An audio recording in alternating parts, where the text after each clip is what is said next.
Hello everyone and welcome back to my channel. I'm Shan's Immortal, aka Shans, and I am addicted to Diablo 4. I was a huge Diablo 3 player and I played a wizard, so it was only natural for me to fall in love with a sorcerer in Diablo 4, and that I have. I went through a period of struggling with my sorcerer though, because everything was one-shotting me and I was dying, and trying to push nightmares was, well, a nightmare. I went through multiple videos and guides on various channels and websites, and I wasn't able to find something that really resonated with me. So I kind of took some pieces from one build, some pieces from another, watched some videos, did a little bit of research, and put something together that worked specifically for me. And it's become a really great nightmare pushing build for solo, and very much so for pushing in a group as well. So I figured I'd make a video, so if you guys are looking for something with a little bit more defense, a little bit of mobility, and some area damage, you've come to the right place. One of the best things about this build is that you can be extremely mobile and you can avoid taking a lot of damage. Between the barriers that our damage skills are automatically applying for us and the two shields that we're using alternating to make sure that we have a barrier, you can just keep evading around, dropping a blizzard, popping in an ice shard for that additional burst when needed, and then carry on to the next pack of mobs without having to worry about standing in something too long or getting yourself in a position where you're going to be one shot by a tree, because I can't tell you how many times that's happened to me. In this video, I'm going to go over the skills that we're going to be taking, our Paragon board, and the stats that we're looking for on the gear, and a little bit of the playstyle. Now keep in mind, I have never done a Diablo 4 build video before. I have done some game-related videos in the past on another channel. However, this is my first build guide, so first of all, be nice. Second of all, if you have any tips or anything that you wish I would have included on this video, feel free to go ahead and post that in the comments. And for the next build guide that I do, because I do plan on trying to do some more, I will take those into consideration. This is going to be pretty much all the information that you need to be able to play the build. And I have the build guide linked down below, so if you want to pull that up and look at everything, you guys can easily pull that up and follow along with me as well. Alright, so let's go over the skills briefly. So we're going to start at the very top. We're going to put 2 points into Firebolt because we're going to be using this as our enchantment. The next step, you're going to put ranks into ice shards. Now I only have 3 because I have ice shards on gear to give me up to rank 7, and you're going to go through to enhanced and destructive ice shards. We want them to be vulnerable because vulnerable damage is something we're going to be putting on our gear. And that's it. That's all we're putting in here. We're going down to our defensive skills. We got 1 point into Flame Shield, Enhanced, and then Shimmering Flame Shield. This definitely acts like a mini potion that you can pop whenever you need it and get you out of everything. Great to have. Make sure you pop that. Teleport. I have 1 rank to teleport on gear, so I have 1 point attributed to that. Otherwise, you're going to put all points in here. You're going to go to Shimmering Teleport, so you gain the 30% damage reduction for 3 seconds when you teleport. It definitely comes in handy as well. 3 points into Glass Cannon. I only have 1 in there because I have gear that has Glass Cannon passive on it. And Elemental Attunement. We want to reset our defensive skills. Having our barriers up frequently helps with Sorcerer survivability, which is something we struggle with. I got 2 points into Ice Armor. Then we go to Mystical Ice Armor. Because we're making enemies vulnerable with a lot of our skills, damaging them gives us additional barriers. So we want to make sure that we select the Mystical Barrier. And then, of course, Frost Nova. I have a rank to Frost Nova on my gear, but you want to get this up to 5. This is pretty much the status quo for most sorcerer builds, so go all the way to Mystical Frost Nova again. That vulnerable damage we're getting in there is going to help against our pushes and nightmares. Moving on to our conjuration skills, We're not taking any skills here. We are going to put 3 points into precision magic. If you need to put points into like Frost Nova or Ice Shards, you can lower the points in here. But if you have the gear with the additional stats, definitely get the 3 points into precision magic. The lucky hit chance is going to help your mana quite a lot. 1 point into align the elements. We got mana shields. We want that damage reduction. Again, sorcerers are super squishy. And then protection. Using a cooldown grants 10% of your maximum life as a barrier. Every time we're popping a cooldown, we are not only getting mana back because of our gear, but we're also going to be giving ourselves a barrier. We do additional damage when we have a barrier, so having a barrier up as often as possible is going to increase that damage output. Now we move into Mastery. We're going to take quite a bit here. So we're going to start with Icy Veil. Our barriers have a 5% increased duration. Again, we want to keep that barrier up as much as possible. Cold Front, we apply more chill. We're also going to be stacking chill damage to our gear. So we're going to be chilling everything. Everything's getting chilled. Alright, Blizzard. I have 4 points in here because I also have points on gear. But you're going to want to put in a couple of points to Blizzard. If you don't have enough to get to rank 9 Blizzard, that's fine. You don't need every single point in Blizzard. You don't need to get this to 5. It does help, though.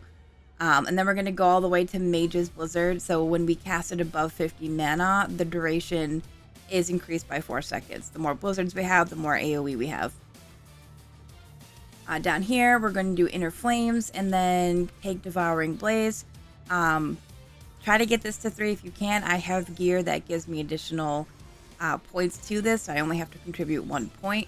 A lot of this build is very gear dependent, so you're going to try to get some of these rolls for gear. Moving on to ultimate skills, we're just going to take some passives here. Permafrost, Hoarfrost, and Frigid Breeze. We're going to put 3 points in all of those. We're not going to take Icy Touch, just because we have points allocated in more important spots. And then down here, we're going to take Shatter. I haven't tried it with Avalanche, though if you are struggling with mana, taking Avalanche, at least to start, could be beneficial until you're able to switch to Shatter. Paragon board, this is still a work in progress for me. I don't have my 5th board put in yet, even though I do have a couple of points here. But I need to take some time to go through the boards. But what I can go through is what I have so far. Again, I'm level 93, so you won't be able to get all this right away, especially if you're starting at like level 50. But you can get a lot of this. So we're going to start down here with Adept. Our mastery skills have a 20% increased area. Because Blizzard is a mastery skill, we're going to expand the width of our Blizzard. We're going to get more area covered. So I put that one into the first one. We're going to head up here to the Burning Instinct board. And we're going to pop in Tactician. So we deal 10% increased damage for 4 seconds after casting a defensive skill. Because we're going to be alternating our barriers and our shields, this is going to give us a 10% increased damage quite frequently. And then we're going to grab some of these small nodes here in the corner. Then we're going to slide over to this board here. This is our Icefall board. Killing an enemy, a frozen enemy grants you 15% of your maximum life as a barrier. Because we're freezing everything with Frost Nova, and because Blizzard freezes after they're stuck in that Blizzard, we're constantly giving ourselves a barrier every time we kill enemies. So if we're in a big pack and some die first, we're giving ourselves that barrier constantly. It helps us stay alive a lot longer. And then we're going to pop in Control. So you deal 10% increased damage to slowed or chilled enemies, or instead 20% increased damage to stunned or frozen enemies. We are chilling, stunning, and freezing, so this is definitely a benefit for our build. We want to make sure to get that one in as well. In all honesty, you can probably swap Control and Tactician, and if you don't have enough Paragon to get to this board quite right away. So you can get that additional increased damage, but that was just the way that they played out for me. I started this build in the 80s, so I already had enough Paragon points to get all these boards. After that, we're going to go on over to the Frigid Fate board. So where we deal cold damage to vulnerable enemies increases our lucky hit. So again, helping out with our mana. And in this one, we have Frostbite. So enemies deal 13% reduced damage to you for 5 seconds after they are no longer frozen. I feel like this is a glyph a lot of other builds are sleeping on because our enemies don't stay frozen forever. Trash does, but in a case of boss or an elite, not mostly elites, because they're not going to stay frozen, it's going to take us a couple seconds to kill them. When they come out of that freeze and they go to smack us, we're going to take less damage. It has helped me survive a lot during pushing nightmare dungeons. Once we get to 100 and I get better gear, more armor, I can probably swap this out. But for right now, it's something that's been helping me in pushing. So I take it, and then we'll probably be going to the Elementalist board and we'll be popping that down here. But I will update the build once I do that so you can see where I went with the Paragon. Starting with the Helm, we're going to grab the Frost Blitz aspect. This is going to give Frost Nova an additional charge, but it is going to increase the cooldown. Cooldown reduction is a big part of our build, so even though it's increasing the cooldown, we're still going to have Frost Novas very frequently, and now we can do them twice before we even get a cooldown. This isn't a great roll.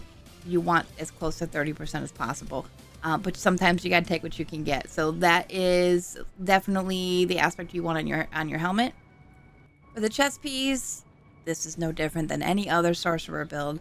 We want our Raiment of the Infinite, so that when we teleport, we pull enemies in. I've been lucky and I've gotten 2 different ones. This is the better of the 2. But this is pretty much a must need for most sorcerer builds. For gloves, we've got the Conceited aspect. We deal additional damage when you have a barrier active. Because we have barriers so frequently, we're always getting, or almost always getting, that 25% additional damage. For our pants, we want the aspect of Disobedience. This is, again, one of our survivability. If you can get a max roll on this, I've gotten several max rolls, so if you can try to get a max roll on this aspect, it is extremely helpful. We gain increased armor for 4 seconds when you deal any form of damage, stacking up to 50%. So basically, we're going to be having 50% armor. It's going to help us not get one-shot as often. Extremely important to do that. For our boots, we want aspect of Fortune. Our lucky hit chance is increased by 20% when we have a barrier active. Again, we've got constant barriers going, so we're always having a lot of additional lucky hit, which helps with our mana. Aspect of Piercing Cold. For ice shards, dealing additional or less damage, but piercing. We want that piercing in there. We want the aspect of Control for our amulet. We deal 53% more damage to immobilized, stunned, or frozen enemies. Try to get a max roll on this as much as possible. If you can't, it's close to that 53%. Now remember, on amulets, we get a 50% increase to whatever aspect we put on there. I chose to use this one because we're constantly immobilizing, stunning, and freezing enemies. We're doing a whole bunch more extra damage to them by having this on our necklace, so that's why I put that there. You can swap that out with something else, but I feel like having the consistent increase in damage by putting that particular one on our amulet is helpful. Glacial, we need Glacial. This is very important for your build. Don't do what I did and accidentally aspect over this with the wrong aspect and completely break the build. I'll tell you, it wasn't fun. It took me 2 days to get another Glacial aspect. So when you cast Blizzard, it will periodically spawn exploding ice spikes that deal damage. Your ice spikes deal 25% increased damage to frozen enemies. So basically, when we cast normal Blizzard without this aspect, we have basically an area damage dot. When we cast Blizzard with the aspect, now this area damage of a dot has spikes that pop up that basically explode. And they're 1 a second, like they're constant. So every time that we're casting Blizzard, we're bringing these spikes up and they're exploding. Now you combine that with your Shatter. So when an enemy dies, it explodes, damaging the ones next to it. So if you've got a big pack, you've got exploding ice spikes. And these ice spikes are now causing enemies to die, which explode, which then causes other enemies to die with their Shatter. It's a really good synergy between all of those. We got Prodigy for our ring because mana. Every time we use a cooldown, we restore 23 mana, or up to 25 mana. Definitely a very mana heavy build. You're going to be kind of juggling your mana a little bit. What you'll basically start doing is juggling your cooldowns and popping them even when they're not needed, just to get that mana back. But if you have a good rotation of cooldowns and timing them right, mana won't ever be a problem with you as long as your gear is good. And then lastly, we got Aspect of the Frozen Tundra. So this one is while Deep Freeze is active, exploding ice spikes form in the area, dealing damage. Your ice spikes have a 50% increased explosion radius. So we're not using Deep Freeze. So the first part of this aspect is not going to help us, but the second part will. So your ice spikes have a 50% increased explosion radius.